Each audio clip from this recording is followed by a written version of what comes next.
ይህ ማክሰኞ ምሽት በየሳምንቱ የሚቀርብላችሁ ማራኪ ስፖርት የተሰኘው ፕሮግራማችን ነው። ከፕሮግራሙ ጋር እኔ አብሬያችሁ የምቆየው መክፊራ ካድር ከባልደረባዬ ሀብታሙ ባንቲ ጋር በመሆኑ አብራችሁ ቆዩ።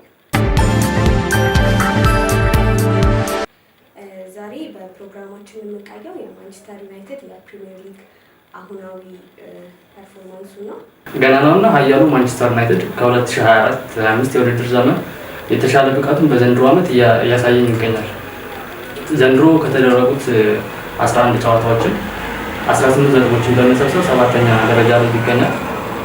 ወደ ኋላ መለስ ብለን ስናይ 5 ተከታታይ ጨዋታዎችን ያደረጋቸውን ጨዋታዎች ከሰንደርላንድ፣ ሊቨርፑል እና ብራይተን ጋር የበላይነቱን በመውሰድ ያጠናቀቀ ሲሆን ከኖቲንግሃም ፎረስት እና ከቶተንሃም ሆትስፐር ጋር ደግሞ ነጥቦችን ተጋፍቶ መውጣት ችሏል ማለት ነው።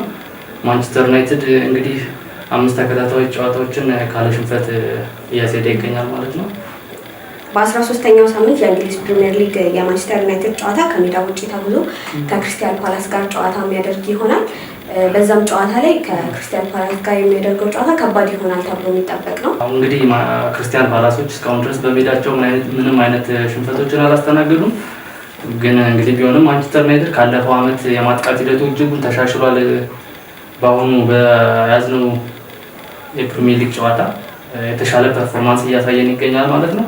ይህንንም ውጤት ለማስመዝገብ በክረምቱ ተጫዋቾች ዝውውር ልምድ ያላቸው ተጫዋቾችን ወደ ስብስቡ መቀላቀሉና እንግዲህ የአሰልጣኝ ሩበን አሞሪም የአሰላለፍ ሂደቱን እየተላመዱት እንደሆነ ያሳያል።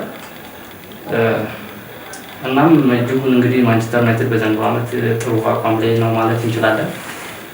ጥሩ እንቅስቃሴዎችንም እያሳየ ይገኛል ማለት ነው።